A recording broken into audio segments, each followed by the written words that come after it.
ಆರೋಪ ಮಾಡ್ತಾ ಇರೋದೇನಂತ ಹೇಳಿದ್ರೆ ಯಾವಾಗೂ ಜಗಳ ಮಾಡ್ತಾ ಇದ್ರು, ಪ್ರತಿಯೊಂದಕ್ಕೂ ಅನುಮಾನ ಪಟ್ಟು ಈ ರೀತಿ ಹಿಂಸೆ ಕೊಟ್ಟಿದ್ದಾರೆ. ಅವನ ಸಾವಿಗೆ ಆಕೆಯೇ ಕಾರಣ ಅಂತ ಹೇಳ್ತಾ ಇದ್ದಾರೆ. ನೀವೇನು? ಅಫೇರ್ ನಡೀತಿದೆ, ಮದುವೆಗೆ ಮುಂಚೆಯಿಂದನೂ ಅಫೇರ್ ಇತ್ತು. ಅವ್ರಿಗೆ 31 ಇಯರ್ಸ್, ನನಗೆ 21 ಇಯರ್ಸ್ ಅಷ್ಟೇ. ಮದುವೆ ಅವ್ರಿಗೆ ಇಷ್ಟ ಇರಲಿಲ್ಲ, ಅವರಪ್ಪ ಫೋರ್ಸ್ ಮಾಡಿ ಮದುವೆ ಮಾಡಿಸಿದ್ದು. ಅದನ್ನ ಅವರು ಹೇಳ್ಕೊಂಡಿದ್ದಾರೆ. ಆಮೇಲೆ ತೋರಿಸಿ ಇವರಂತೆ ಇಷ್ಟ ಇರಲಿಲ್ಲ ಅವ್ರಿಗೆ ಈ ಮದುವೆ, ಆದ್ರೂ ಮಾಡ್ಕೊಂಡ್ರು. ಅವರಪ್ಪ ಫೋರ್ಸ್ ಮಾಡಿದ್ದಕ್ಕೆ ಅವರಕ್ಕ ಓಡೋಗಿ ಮದುವೆ ಆಗಿದ್ದು. ಅವಾಗ ತಲೆ ಬಗ್ಸಿದ್ದಾರೆ, ಮಾನ ಮರ್ಯಾದೆ ಹೋಗಿದೆ, ನಮ್ಮ ಜಾತಿ ಹುಡುಗಿನೇ ಮದುವೆ ಆಗಬೇಕು ಅಂತ ಅವರಪ್ಪ ಫೋರ್ಸ್ ಮಾಡಿದ್ದಕ್ಕೆ ಅವರು ಅವರಪ್ಪನ ಮಾತಿನಂತೆ ಅವ್ರು ನನ್ನ ಮದುವೆ ಆದರು. ನಾವೆಲ್ಲ ಒಂದೇ ಕ್ಯಾಸ್ಟ್, ಅರೇಂಜ್ ಮ್ಯಾರೇಜ್ ಆಗಿರೋದು, ಲವ್ ಮ್ಯಾರೇಜ್ ಎಲ್ಲ. ಅದಕ್ಕೆ ಅವರಕ್ಕ ಮದುವೆಗೆ ಬಂದಿಲ್ಲ, ಎಲ್ಲಿಗೂ ಬಂದಿಲ್ಲ, ಇವತ್ತೇ ಬಂದು ಎಲ್ರಿಗೂ ಇದು ಮಾಡ್ತಾ ಇರೋದು. ಅಂಥದ್ದೇನು ನಡೆದಿಲ್ಲ ನಮ್ಮಿಬ್ಬರ ಮಧ್ಯೆ, ನಾವಿಬ್ಬರು ಚೆನ್ನಾಗೇ ಇದ್ವಿ. ಈ ಹೊರಗಡೆ ಏನೇನು ನಡೆದಿದೆ, ಅಫೇರ್ ಇದೆ, ಅದು ಸ್ವಲ್ಪ ಪ್ರೆಷರ್ ಬಿದ್ದು ಅವರು ಮಾಡ್ಕೊಂಡಿರೋದು. ನನ್ನ ಹತ್ರ ನಾನು ಅವರು ತುಂಬ ಚೆನ್ನಾಗೇ ಇದ್ವಿ. CC ಕ್ಯಾಮ್ರಾ ಇದೆ ಮನೆ ಹತ್ರ, ಬೇಕಾದ್ರೆ ನೋಡಿ, ಎಲ್ಲ ಚೆಕ್ ಮಾಡಿ, ಅಕ್ಕಪಕ್ಕ ಮನೆಯವ್ರ ಹತ್ರ ಎಲ್ಲ ಕೇಳಿ, ತುಂಬಾ ಚೆನ್ನಾಗಿದ್ವಿ ನಾವು.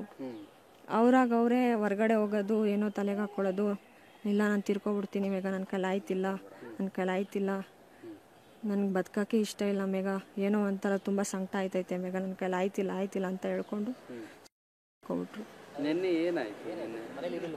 ಮನೇಲೆಲ್ಲ ನಾವಿಬ್ರು ಚೆನ್ನಾಗಿದ್ವಿ, ಮೂವಿ ನೋಡಿದ್ವಿ ಮನೇಲಿ, ಪ್ರೈಮ್ ವಿಡಿಯೋಸಲ್ಲಿ ಮೂವಿ ನೋಡಿಕೊಂಡು ಇಬ್ರು ಜಾಲಿಯಾಗಿದ್ವಿ. ಈವ್ನಿಂಗ್ ಅವ್ರಿಗೆ ಕಾಫಿನೂ ಮಾಡಿಕೊಟ್ಟೆ.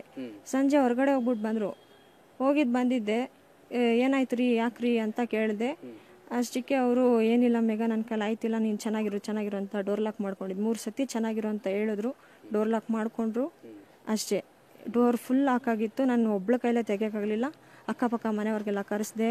ಆಮೇಲೆ ರಾಜು ಅಣ್ಣ ಅಂತ ಒಬ್ಬರಿದ್ದಾರೆ, ಅವ್ರ ಫ್ರೆಂಡೇ, ನಮ್ಮನೆ ಹತ್ರನೇ ಇದ್ದಿದ್ದು, ಅವ್ರಿಗೂ ಕಾಲ್ ಮಾಡಿ ಅವ್ರಿಗೂ ಕರೆಸಿದ ತಕ್ಷಣ ನಾನು ಇಬ್ಬರೂ ಡೋರೆಲ್ಲ ಮಚ್ಚಿ ತೊಗೊಂಡೆಲ್ಲ ಹೊಡೆದು ಕರ್ಕೊಂಡ್ವಿ. ಹಾಸ್ಪಿಟಲ್ ಹತ್ರ, ಮನೆ ಹತ್ರನೇ ಇತ್ತು ಒಂದು ಹಾಸ್ಪಿಟಲು, ಗುಪ್ತಾ ಕಾಲೇಜ್ ಆಪೋಸಿಟ್ಟು. ಅಲ್ಲಿ ಹೋದಾಗ ಇಲ್ಲ ಜಯದೇವ, ಇಲ್ಲ ವಿಕ್ಟೋರಿಯಾ ಕರ್ಕೊಂಡೋಗಿ ಅಂತ ಹೇಳಿದ್ರು.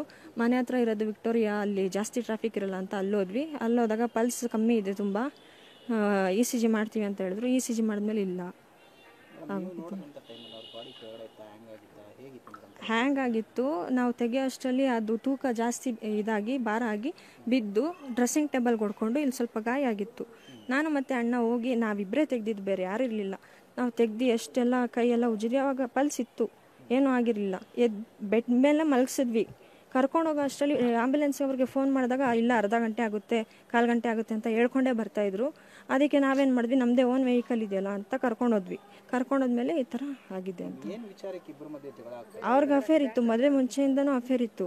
ನಾನು ಕೇಳಿದ್ದೆ 1-2 ಸಲ, ಬೇಡ ರೀ ಇದೆಲ್ಲ, ತೋರಿಸಿದ್ನಲ್ಲ ಫೋಟೋ, ಇದೆಲ್ಲ ಬೇಡ ರೀ, ಚೆನ್ನಾಗಿರಲ್ಲ, ಮದುವೆಗೆ ಮುಂಚೆ ಏನಿತ್ತು ಅದೆಲ್ಲ ಬಿಟ್ಬಿಡಿ, ಇವಾಗ ಚೆನ್ನಾಗಿರೋಣ ಅಂತಾನು ಹೇಳಿದ್ದೆ. ಅದೆಲ್ಲ ಆಗಿ ಸ್ಟಾರ್ಟಿಂಗ್ ನಮ್ಮ ಮನೆಯವ್ರಿಗೆಲ್ಲ ನಾನು ಹೇಳಿ, ಅವ್ರ ಮನೆಯವ್ರಿಗೂ ಹೇಳಿ ಕಂಪ್ಲೇಂಟ್ ಆಗಿತ್ತು. 5 ಮಂತ್ಸ್ ನಾನು ನಮ್ಮ ಮನೇಲಿ, ನಾವು ನಗರಾಜ್ ವುಮೆನ್ಸ್ ಪೊಲೀಸ್ ಸ್ಟೇಷನಲ್ಲೇ ಇದೆಲ್ಲ ಕಾಂಪ್ರಮೈಸ್ ಆಗಿತ್ತು. ರೀಸೆಂಟಾಗಿ 2 ಮಂತ್ಸ್ ಆಯಿತು ನಾನು ಬಂದು, ಸೆಪ್ಟೆಂಬರ್ 3 ಬಂದಿದ್ದು. ಅವಾಗಿಂದನೂ ಯಾಕೋ ಆಗ್ತಿಲ್ಲ ಮೇಘ, ನನ್ನ ಕೈಲಿ ಬದುಕೋಕ್ಕಾಗ್ತಿಲ್ಲ ಆ ಥರ ಏನು ಹೇಳಕ್ಕೆ ಇಲ್ಲ. ನನ್ನ ಜೊತೆ ಚೆನ್ನಾಗೇ ಇದ್ವಿ, ನಾವಿಬ್ರು ಇಬ್ಬರ ಜೊತೆ ಇತ್ತು. ನಮ್ಮ ಬಿಲ್ಡಿಂಗಲ್ಲಿ ಕೆಳಗಡೆ ಒಬ್ಳಿತ್ತು.